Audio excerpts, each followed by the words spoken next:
अऊज़ुबिल्लाहि मिनश्शैतानिर्रजीम बिस्मिल्लाहिर्रहमानिर्रहीम। नाज़रीन कराम अस्सलामु अलैकुम व रहमतुल्लाहि व बरकातुहू। इंशाअल्लाह तबारक व तआला आज हम लोग पढ़ेंगे शरह मिआत आमिल के अन्नउल अव्वल। और अन्नउल अव्वल के सिलसिले में अब तक जो है वो हम लोग इतनी इबारत पढ़ चुके हैं, हुरूफुन तजुरुल इस्मा फ़क़त व तुसम्मा हुरूफन जारतन व इया सबअतु अशरा हरफन अल बाउ लिल इल्साक़ि व हुवा इत्तिसालु शैइन बिशै इम्मा हकीकतन नहु बिइदाउन व इम्मा मजाजन नहु मररतु बिज़ैदिन अइल तसका मुरूरी बिमकान यक़रुबु मिन्हु ज़ैदुन वलिल इस्तिआनति कतबतु बिलक़लमि नहवु कतबतु बिलक़लमि वक़द तकूनु लित्तअलीलि नहवु क़ौलिहि तआला इन्नकुम ज़लमतुम अनफुसकुम बित्तिख़ाज़िकुमुल इजला। यहाँ तक कि अल्हम्दुलिल्लाह हमारी बात हो चुकी है। हम लोग पहली नौ पढ़ रहे हैं। पहली नौ ऐसे हुरूफ के बारे में है जो अस्मा पर दाखिल होते हैं और अस्मा पर दाखिल होकर इसम को हालत जरी में कर देते हैं। और ये कितने होते हैं?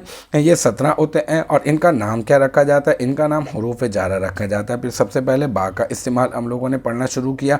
बा का पहला इस्तेमाल हमने पढ़ा इल्साक के लिए आता है। फिर हमने इसकी मिसालें पढ़ी। इल्साक की 2 किस्में हैं, वो भी हम लोगों ने पढ़ ली।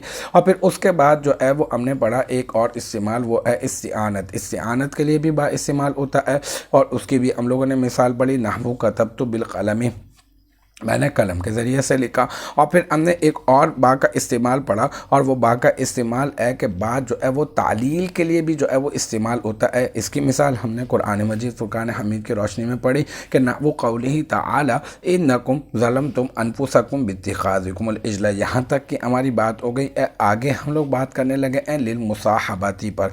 वलिल मुसाहबती, यहाँ से एक और इस्तेमाल बता रहे हैं ये बा का। देखिए मुसाहबत जो है वो बरवज़्न मुफ़ाअला, मुसाहबा मुफ़ाअला, ठीक है। ये बाब मुफ़ाअला से जो है वो ये मज़दरी है। और मुसाहबत का माना ये होता है यानी एक चीज़ के साथ दूसरी चीज़, ठीक है ना, एक चीज़ की साथी जो है वो दूसरी चीज़। इसका इस्तेमाल जो है इस बा का जब इस्तेमाल होगा, यानी बा मुसाहबा का जब इस्तेमाल होगा, तो इसकी ख़ास बात ये होगी कि आप अगर पहचानना चाहें तो आप जो है इस बा को हटाकर इसकी जगह पर मा लेकर आ जाए। मा का माना भी साथ होता है ना, तो मा लेकर आ जाएंगे तो भी तर्जुमे का हुस्न जो है वो बाकी रहेगा। तो आप समझ जाएं यहाँ पर ये जो बा है, ये बा जो है वो मुसाहबत के लिए इस्तेमाल हो रही है।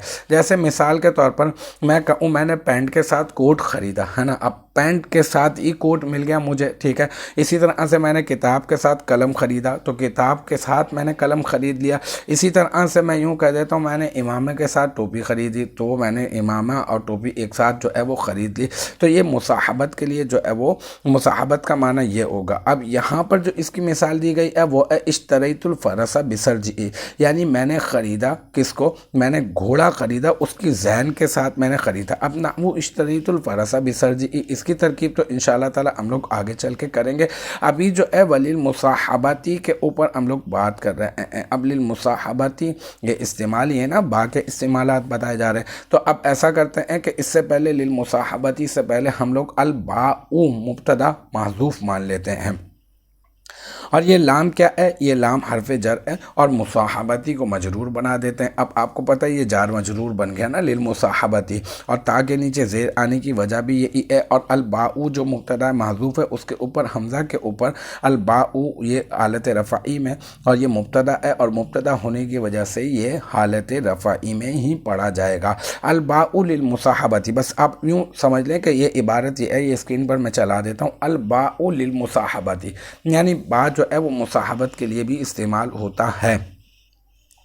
लाम अरफ जर अल मुसाहबती मजरूर, फिर जार अपने मजरूर से मिलकर, आपको तो पता है जार अपने मजरूर से मिलकर तनहा तो कुछ नहीं बनता। अगर ये किसी भी जगह पर ये ख़बर सिला सिफत या आल वगैरह वाक़ हो रहा होगा अपने किसी न किसी मुतालक से मिलकर ही बनेगा ना। अब या तो इसका मुतालक इबारत में मज़कूर होगा या तो मुतालक मज़कूर नहीं होगा। अगर मुतालक इबारत में मज़कूर होगा तो हम लोग इस जार मजरूर को ज़र्फ़ लग़्व बना देते हैं, और अगर नहीं होता तो हम लोग ज़र्फ़ मुस्तक़र बना देते। तो हमने गौर करने की कोशिश की कि इसका متعلق موجود ہے، مذکور ہے یا نہیں؟ تو ہم نے کہا نہیں، اس کا متعلق تو مذکور نہیں ہے۔ تو اب ہم نے کیا کیا، اب ہم نے جو ہے وہ اس مصاحبت للمصاحبتی کو، اس جار مجرور کو ہم نے جو ہے وہ اس کا متعلق تلاش کرنا شروع کیا، ملا نہیں تو ہم نکال دیں گے۔ تو ہم نے سوچا کہ ایسا کرتے ہیں ثابتن نکال دیتے ہیں، تو ہم نے ثابتن نکال دیا۔ اب ثابتن اس میں فاعل کا صیغہ ہے اور بروزن فاعلن ہے، تو اب ہم لوگ اس کو پہلے شبہ جملہ بنائیں گے، پھر ہم لوگ اس کو خبر بنائیں گے۔ شبہ جملہ بنانے کا طریقہ کار یہی ہے، میں نے آپ کو بتایا تھا کہ آپ اس میں سے ضمیر نکالیں گے صیغے کی مطابقت سے،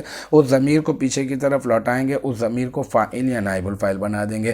اس میں فاعل، اس میں تبدیل اور اس میں صفت مشبہ میں وہ ضمیر جو آپ نکالتے ہیں وہ فاعل بنتی ہے، اور اس میں مفعول اور اس میں منصوب میں وہ بنتی ہے نائب الفاعل۔ تو یہاں پر للمصاحبتی، یہ لام جو ہے وہ حرف جر، المصاحبتی مجرور، اور پھر جار اپنے مجرور سے مل کر یہ ہو گیا کس کا، ثابتن اس میں فاعل کا ظرف مستقر، پھر ثابتن اس میں فاعل، اس میں ہوا ضمیر مرفوع متصل مستتر راجع بسوء مبتدا اس کا فاعل، اور پھر اس میں فاعل اپنے فاعل سے مل کر اور ظرف للمصاحبتی ظرف مستقر ہے نا، للمصاحبتی ظرف مستقر سے مل کر یہ بن گیا شبہ جملہ اسمیہ، اور شبہ جملہ اسمیہ ہو کر بن گیا الباء مبتدا محذوف کی خبر، اور پھر یہ الباء مبتدا محذوف اپنی خبر سے مل کر یہ بن گیا جملہ اسمیہ خبریہ۔ تو الحمدللہ یہ ہماری بات ہو گئی کہ ایک با کا استعمال ہے وہ با مصاحبت کے لیے بھی استعمال ہوتا ہے، یعنی ساتھ کے لیے استعمال ہوتا ہے۔ انشاءاللہ تعالی اگلی جو ویڈیو ہوگی اس میں آپ کو اس کی مثال بھی گوش گزار کر دوں گا۔